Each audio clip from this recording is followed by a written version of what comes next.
Rich dad couldn't calm his deaf son on flight, then a black stranger's daughter did the impossible. The moment the cabin door sealed shut, little Jamal began to scream. Not the ordinary toddler tantrum cry that rises and falls with predictable rhythm. This was something rawer, deeper, a continuous, guttural wail that seemed to come from somewhere beyond fear, somewhere in the place where sound itself became pain. The Boeing 777 trembled as engines spooled up for takeoff, and every decibel of that roar poured straight into the 6-year-old's skull-like molten lead. Marcus Harrington, 42, private equity partner, owner of 3 homes, one in Pacific Heights, one in the Cotswolds, one on Grand Cayman, custom-tailored Brioni suit currently wrinkled beyond salvation, felt the eyes of 300 strangers turning toward row 14 like searchlights. He tried everything: the parenting books, the $900 an hour child psychologist, and 4 previous nannies had taught him. First the weighted blanket. Jamal pushed it away so violently it sailed across the aisle and landed in the lap of a startled college student. Then the noise-canceling headphones, top of the line, $600, the same model fighter pilots use. Jamal ripped them off and hurled them at the seatback screen hard enough to crack the plastic frame. The iPad with the familiar blue whale swimming endlessly across the screen. Jamal flung it down, screen shattering against the armrest. Marcus's voice cracked on the 3rd repetition of, "It's okay, buddy, Daddy's right here." He knew the words were useless. Jamal had been profoundly deaf since birth. The plane's pressure changes, the engine vibrations traveling through metal and bone, the sudden absence of familiar ground, the world had become an assault without mercy. Flight attendant number 3, a tall woman with a practiced crisis smile, crouched beside them. "Sir, is there anything we can do?" Marcus looked up at her, sweat beading along his hairline. "He can't hear me. He can't hear anything. He just feels everything." The woman nodded, the smile faltering for the first time. "We're about to push back. If he can't calm down." She didn't finish the sentence. She didn't have to. Marcus felt the familiar burn behind his eyes, the same burn he'd felt the night the audiologist confirmed. Profound bilateral sensorineural hearing loss, permanent. The same burn when the 3rd expensive cochlear implant surgery failed. The same burn every time another specialist gently explained that Jamal's brain had wired itself to interpret vibration as threat long before language had any chance. He was the man who closed 9-figure deals over breakfast, who negotiated with sovereign wealth funds without blinking, yet right now he was helpless. Across the aisle, in 14C and 14D, a black father and his teenage daughter had been watching quietly since boarding. The father, broad shoulders, graying temples, University of Howard hoodie under a denim jacket, had noticed Jamal's escalating distress the moment they stepped onto the plane. He'd seen that particular brand of panic before. His own younger brother had been autistic and nonverbal. He recognized the exact octave where fear turns into sensory overload. His daughter, Aaliyah, 16, braids pulled into a high ponytail, AirPods dangling unused around her neck, had been scrolling TikTok but stopped the instant Jamal's first scream cut through the boarding music. She leaned over to her father. "Daddy, he's scared of the sound he can't hear." Malik Thompson nodded slowly. "I know, baby girl." Aaliyah's eyes never left the little boy. She watched Marcus try one more time, pulling Jamal onto his lap, rocking him the way he'd seen in a dozen YouTube videos labeled, "Calming Techniques for Deaf Children." Each movement seemed to make it worse. Malik put a gentle hand on his daughter's forearm. "We're not getting involved unless they ask." Aaliyah's jaw tightened. "He's not going to ask. He's drowning." The plane began its slow taxi. The engines rose from a low growl to a teeth-rattling whine. Jamal's screams became something almost inhuman. Sharp, staccato bursts followed by gasping silence, then another wave. Marcus pressed his forehead against his son's, whispering useless apologies into hair that smelled of coconut detangler and airplane air. That was when Aaliyah unbuckled. She stood up before her father could stop her, stepped into the aisle, and crouched directly in front of Jamal. Marcus looked up, startled. "I'm sorry. Aaliyah didn't speak. She simply held up both hands, palms facing Jamal, fingers spread wide. Then she began to move them. Slow, deliberate, like she was pulling taffy, or drawing a large circle in the air, or maybe painting the outline of a giant bubble around the two of them. Jamal's scream stuttered. Aaliyah kept going. She drew another circle, smaller this time, then traced a heart inside it. Then she tapped her chest twice, gentle, twice more, then pointed at Jamal and tapped his chest twice, mirroring the rhythm. Marcus froze. He had never seen anyone do that before.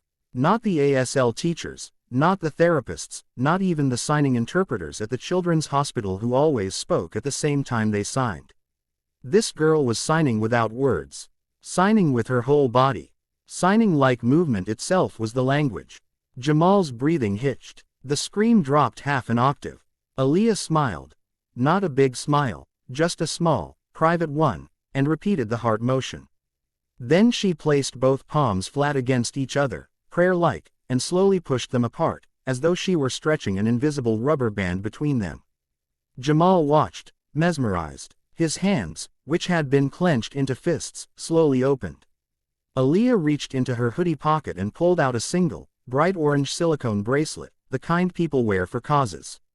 She slipped it onto her own wrist, then took Jamal's left hand, very gently, and slid a second identical bracelet onto his tiny wrist. She tapped the bracelet twice on her own arm, then tapped his twice. Then she did something no one expected. She pressed her palm flat against the bulkhead wall beside them, right where the skin of the plane vibrated with engine thrum. She held it there for 3 seconds, letting the vibration travel up her arm. Then she took Jamal's hand and placed it in exactly the same spot. Jamal's eyes widened. He felt it. The same roar that had been torturing him, now traveling through someone else's hand first, filtered, shared. Aaliyah didn't rush. She let him feel it. Then she slowly drew her hand away and replaced it with her own again, showing him the difference. Her palm steady, absorbing, not fighting. Jamal copied her. He pressed his own palm to the wall. Felt the roar. Felt it again, and again. His shoulders began to drop. Aaliyah sat back on her heels and began the slowest, most hypnotic sequence Marcus had ever seen. 2 hands rising like birds taking flight, circling each other, then landing softly on her knees. Again, and again, like breathing made visible. Jamal's hands followed, first hesitant, then sure.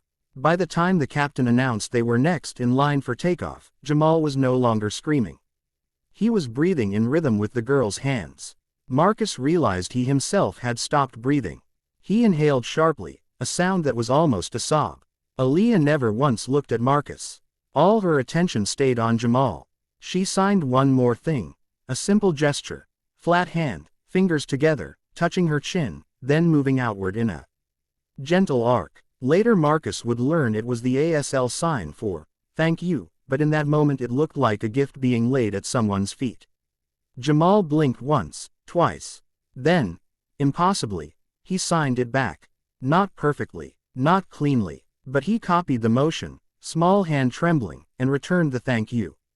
Aaliyah's eyes filled with tears she refused to let fall. She nodded once, proud, and sat back in her seat. The plane accelerated down the runway. The roar peaked. Jamal flinched, but only once. Then he leaned his head against his father's chest, fingers still tracing the orange bracelet on his wrist, watching Aaliyah's hands move in tiny, calming echoes of the big circle. Marcus looked across the aisle. Malik Thompson met his gaze. No triumph, no expectation, just the quiet nod of one parent who has seen the impossible happen before. Marcus mouthed the only word he could manage. "Thank you." Malik smiled. Small, tired, real, and turned back to his daughter, who was now staring out the window at the tarmac lights streaking past. The wheels left the ground. Jamal didn't scream again for the entire 11-hour flight to San Francisco. He fell asleep somewhere over Greenland, head on his father's lap, one hand still resting on the orange bracelet, the other curled in the shape of the heart Aaliyah had taught him. Marcus Harrington, the man who bought companies for sport, who never asked for help, who had spent years trying to fix what couldn't be fixed, sat awake the whole flight. He watched his son sleep. He watched the girl across the aisle occasionally glance over, check, then return to her own world.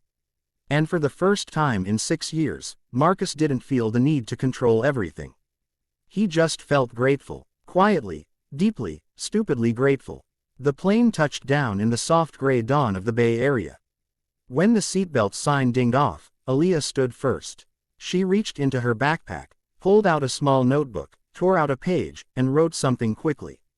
She folded it, walked over, and placed it in Marcus's hand without a word. Then she and her father disappeared into the aisle, swallowed by the river of deplaning passengers. Marcus waited until the cabin was nearly empty before he unfolded the note. In neat teenage handwriting, his name is Jamal, right? Tell him the bracelet means, you are safe with me, even when I'm not here.